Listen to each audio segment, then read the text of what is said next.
महोदय, 15वीं राज्य विधानसभा के अष्टम सत्र में राज्यपाल महोदय के अभिभाषण पर बोलने का मौका दिया, उसके लिए आपको बहुत बहुत धन्यवाद।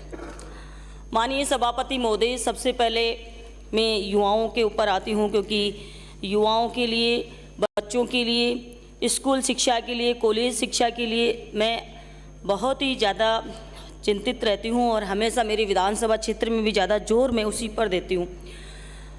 मैं सभापति महोदय, मैं कहना चाहूँगी, हमारी सरकार के कार्यकाल में अब तक 1,41,000 से अधिक पदों पर नियुक्तियां प्रदान की जा चुकी है एवं लगभग 1,81,000 से अधिक पदों पर कार्रवाई प्रक्रियाधीन है। अब तक कुल 1,186 प्रकरणों में शिथिलता प्रदान करते हुए अनुकंपा नियुक्ति का लाभ दिया जा चुका है।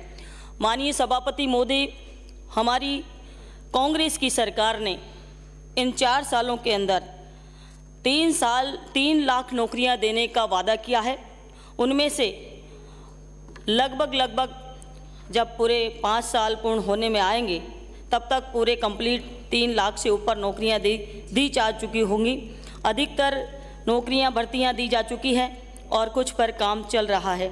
माननीय सभापति महोदय, हमारे 4 साल के कार्यकाल के अंदर हम समझ सकते हैं कि इस राजस्थान के इतिहास में ये 4 सालों का कार्यकाल स्वर्णिम अक्षरों में लिखा जाएगा, क्योंकि सभापति महोदय, मेरी 35 साल की उम्र है, आज तक मैंने इस तरीके का विकास कार्य मैंने जीवन में कभी देखा नहीं। और उस परिस्थिति में जबकि 2 साल कोरोना में हमारे खराब हो चुके हैं, उस परिस्थिति में भी आज मैं अपनी विधानसभा की बात करूं, पूरा चहुमुखी विकास इन 4 सालों के अंदर कराया गया है। और अब लगता है ये जो बजट सत्र आने वाला है, इस बजट सत्र के अंदर कोई विशेष मुद्दे रहे नहीं, और जो विशेष मुद्दे रहे हैं थोड़े बहुत, उनका हमें उम्मीद है कि इस बजट सत्र के अंदर पूरे कर लिए जाएंगे। माननीय सभापति महोदय, 2022-23 में 1054 उच्च प्राथमिक विद्यालयों को सीधे उच्च माध्यमिक विद्यालयों में क्रमोन्नत किया गया। 3,843 माध्यमिक विद्यालयों को उच्च माध्यमिक विद्यालयों में क्रमोन्नत किया गया। इस प्रकार 548 राजकीय प्राथमिक विद्यालयों को उच्च प्राथमिक विद्यालयों में क्रमोन्नत किया गया। माननीय सभापति महोदय, ये बीजेपी और कांग्रेस वाले विधायकों के लिए अलग अलग नियम नहीं था, ये पूरे राजस्थान के अंदर सभी को समान रूप से विद्यालय क्रमोन्नत करने का सरकार ने काम किया। किसी प्रकार का भेदभाव यहाँ पर नहीं किया गया। राजस्थान का 4था स्थान इस देश के अंदर शिक्षा को लेकर है। मैं बताना चाहूँगी सभापति महोदय, बच्चों को अच्छी शिक्षा मिले, इसके साथ साथ उनका पोषण स्तर भी बेहतर हो, इसके लिए बच्चों को दूध और यूनिफॉर्म की व्यवस्था भी सरकार ने अभी कुछ दिन पहले कर दी है। माननीय सभापति महोदय, नियुक्तियों के अंदर 63,22,000 से भी अधिक विद्यार्थी लाभान्वित हुए हैं शिक्षा विभाग में। माननीय सभापति महोदय, कॉलेज शिक्षा की मैं बात करूं तो कॉलेजों के अंदर उच्च शिक्षा को सुगम बनाने के लिए राज्य सरकार ने 2022-23 के अंदर कुल 117 नवीन राजकीय महाविद्यालय खोले गए, जिसमें एक मेरे विधानसभा का महाविद्यालय भी खोला गया। माननीय सभापति महोदय,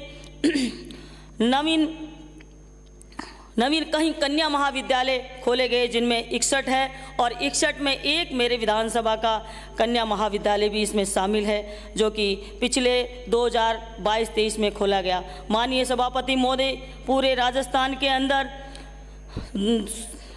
राज्य सरकार द्वारा संस्कृत शिक्षा को बढ़ावा देने की दिशा में एक राजकीय शास्त्रीय संस्कृत महाविद्यालय को आचार्य स्तर पर क्रमोन्नत किया गया, वो जो कि मेरी विधानसभा का है।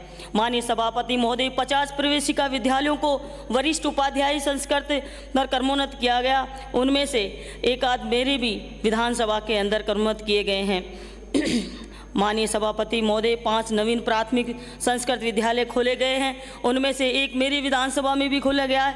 माननीय सभापति महोदय, ये सभी स्कीम जो सरकार की 4 साल के अंदर हमारी राजस्थान की यशस्वी माननीय मुख्यमंत्री महोदय ने जो स्कीम लेकर आए हैं, वो आप सब लोगों को पता है कि किस तरीके की जन कल्याणकारी योजना इस देश के, इस राजस्थान के अंदर लेकर आए। माननीय सभापति महोदय, मैं बात करना चाहूँगी कल के जो केंद्र सरकार का जो बजट पेश हुआ उसके अंदर महिलाओं का कोई ध्यान नहीं रखा गया। माननीय सभापति महोदय, युवा और महिला इस देश के अंदर 90% आबादी है। माननीय सभापति महोदय, महिलाओं की आधी आबादी है, जबकि युवा 60% अपना अधिकार रखते हैं। कुल मिलाकर 10% लोगों को लाभ देने का काम किया गया है, जो कि इस जनता के साथ में बहुत बड़ा छलावा है। माननीय सभापति महोदय, शब्दों की जादूगरी कल केंद्र के बजट में देखी गई है, जो कि जनता की हितकारी नहीं है। माननीय सभापति महोदय, जीएसटी में कोई कटौती नहीं की गई। माननीय सभापति महोदय, सरकारी नौकरियों का बजट में कोई जिक्र नहीं किया गया। माननीय सभापति महोदय, बेरोजगारों का कोई ध्यान नहीं रखा गया। माननीय सभापति महोदय, पूरी राजस्थान की ईआरसीपी बहुत बड़ी योजना है और केंद्र सरकार से ये पूरी राजस्थान पूरी आस लगाए हुए बैठा हुआ था, लेकिन कल के बजट सत्र के अंदर ईआरसीपी का कोई जिक्र नहीं किया गया। मैं माननीय सभापति महोदय आपसे निवेदन करना चाहूँगी कि मानगढ़ धाम में कुछ दिन पहले माननीय प्रधानमंत्री जी आए थे और हमारे आदिवासियों का बहुत बड़ा स्मारक है। माननीय सभापति महोदय, वहाँ राष्ट्रीय स्मारक उसको घोषित करने की सभी आदिवासियों की मांग थी, लेकिन सभी आदिवासियों को निराशा हाथ लगी है। कुछ दिन पहले माननीय सभापति महोदय, माननीय मोदी जी आसिंद में माला सेली डूंगरी आए थे। वहाँ पे एक बहुत बड़ा समुदाय है, गुर्जर समुदाय, उनको बहुत बड़ी उम्मीदें माननीय प्रधानमंत्री जी से थी, लेकिन उनको भी निराशा हाथ लगी है। माननीय सभापति महोदय, कुछ दिन बाद में प्रधानमंत्री जी का दौरा नांगल प्यारीवास बन रहा है, और नांगल प्यारीवास किस लिए बन रहा है कि एनएचआई का उद्घाटन करना है। एनएचआई रोड अभी तक पूरा हुआ नहीं है, उससे पहले उसका उद्घाटन करने के लिए प्रधानमंत्री जी पधार रहे हैं।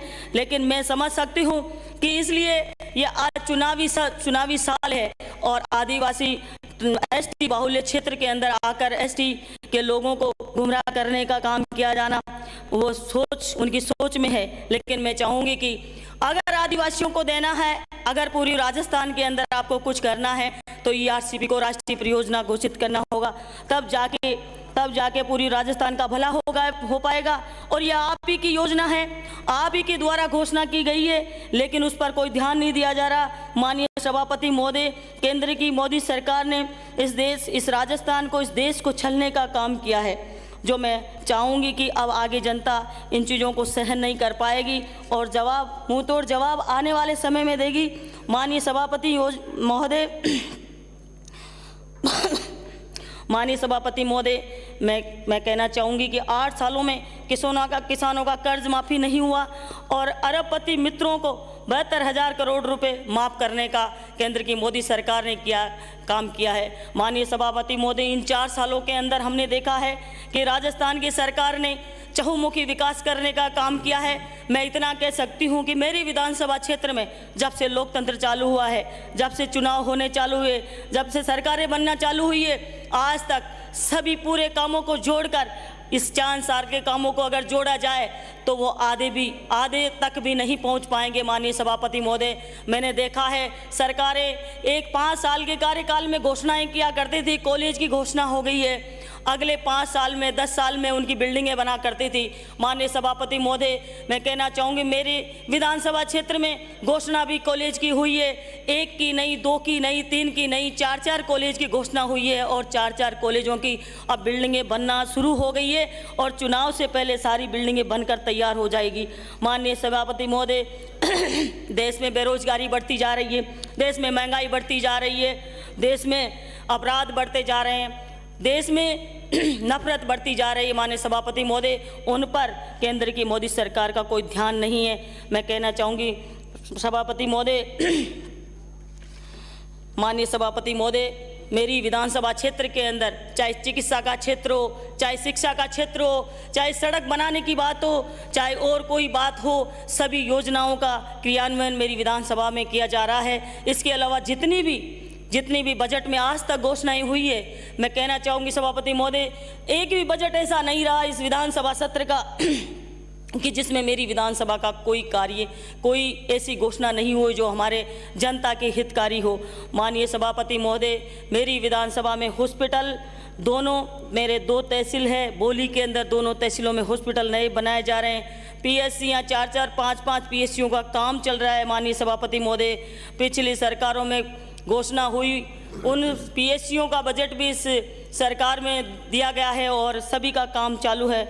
माननीय सभापति महोदय, मैं कहना चाहूँगी कि इस राज्यसभा के राज्यपाल जी के अभिभाषण का मैं समर्थन करती हूँ और मैं कहना चाहती हूँ कि इस तरीके का कार्यकाल बहुत ही महत्वपूर्ण कार्यकाल ये 4 सालों का रहा है। हम इनका समर्थन करते हैं और आगे ये जो बजट आएगा इस सत्र का, उसमें भी आप लोगों को देखना होगा कि किस तरीके का जनहितकारी बजट आएगा। माननीय सभापति महोदय, आपने मुझे बोलने का मौका दिया, बहुत बहुत धन्यवाद। जय हिंद।